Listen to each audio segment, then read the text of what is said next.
Aussi, les technologies de communication ont beaucoup changé dans les dernières années. C'est un rythme sans précédent.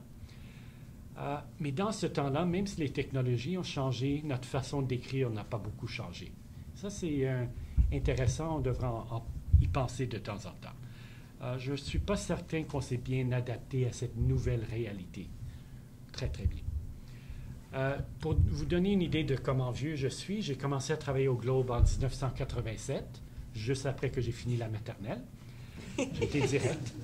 En fait, j'ai été direct, j'ai étudié à Carleton, j'ai fini mon programme le lundi, j'ai commencé au Globe le lundi. Alors, j'ai eu une fin de semaine pour déménager entre les deux et je suis au Globe depuis. Alors, mon CV est très, très plate. Une seule ligne. À cette époque, 1987, il n'y avait pas de téléphone cellulaire. Il n'y avait pas de laptop, j'en avais pas.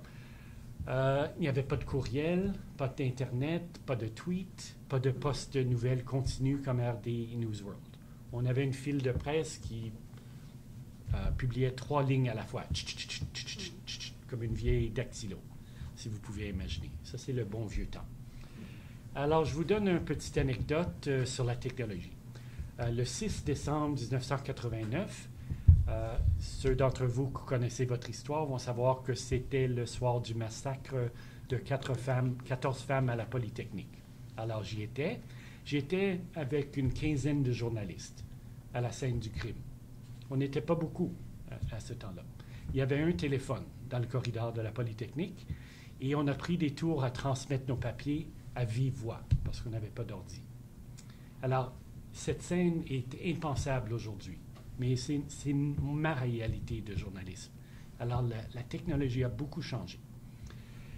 Maintenant, ça, c'est peut-être mauvais. Ça, c'est une petite histoire d'horreur, ça, un seul téléphone. Mais on avait un luxe à cette époque. On avait un luxe de prendre un petit peu de temps de penser avant d'écrire. Et on ne pense pas à cette notion maintenant. On ne pense pas à prendre un peu de temps. Et j'ai un débat continuel avec mes patrons sur ce sujet-là. Oui, très bon sujet. Je vais prendre 5 minutes pour y penser. Et j'ai beaucoup de... Les boss ne sont jamais contents quand on dit ça, mais pour moi, on a des meilleurs papiers. Mais je ne veux pas être trop cynique en disant ça, mais c'est quelque chose d'important de penser un petit peu de temps en temps. Une autre anecdote, parce que dans notre profession, on aime beaucoup les anecdotes. Moi, j'ai découvert l'Internet, je sais le jour exact, le 14 août 1992, parce que c'était le jour d'un autre massacre. Un professeur de Concordia, Valérie Fabricant, a tué 4 de ses collègues cette journée-là, juste à côté de mon bureau, à quelques pas. J'étais là tout de suite. On a bientôt appris que M. Fabricant avait posté des menaces sur le web. C'est quoi le web? C'était un outil académique. Alors, on a fait notre recherche. Il n'y avait pas de journal avant la prochaine journée. On n'était pas pressé. Il n'y avait pas de web pour faire une histoire. Et on a dû aller sur cet outil, le web, pour trouver ces documents. Et on les a trouvés. C'était très, très intéressant. Mais il n'y avait pas de Google à cette époque, imaginez. On a dû taper le URL qui était comme 500 caractères de long. Alors, une autre petite anecdote. Ça, c'est mes histoires d'horreur technologique à la Stephen King. Alors, ça, c'est... Vous savez que la technologie a beaucoup de bons, mais pensez à comment c'était avant. C'était pas tout mauvais. Mais beaucoup, c'est juste pour vous dire que beaucoup a changé depuis 20 ans. Mais on écrit toujours de la même façon. On a toujours la pyramide invertie. J'imagine qu'on enseigne ça ici, au journalisme. On a toujours les nouvelles un peu he said, she said, on a 2 côtés à chaque histoire, etc. On a les mêmes styles de journalisme qu'il y a 100 ans ou 150 ans. Je ne suis pas technophobe. Vous avez peut-être cette impression de mes anecdotes, mais je ne le suis pas. J'aime beaucoup les nouveaux outils.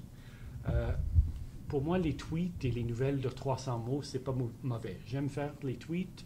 J'adore lire USA Today. C'est un de mes journaux préférés parce que c'est très, très bien écrit. Mais le rôle principal de journaliste scientifique, je veux parler un peu de science en finissant, c'est d'être un traducteur et un interprète. Et pour moi, être un bon journaliste scientifique, on doit être capable de communiquer de plusieurs façons maintenant. Dans un tweet de 140 caractères. On doit être capable de le faire, mais ce n'est pas suffisant. Ces petites brindilles d'informations devraient être pour moi le début d'un processus ou des fois la fin d'un processus, mais pas l'histoire comme telle.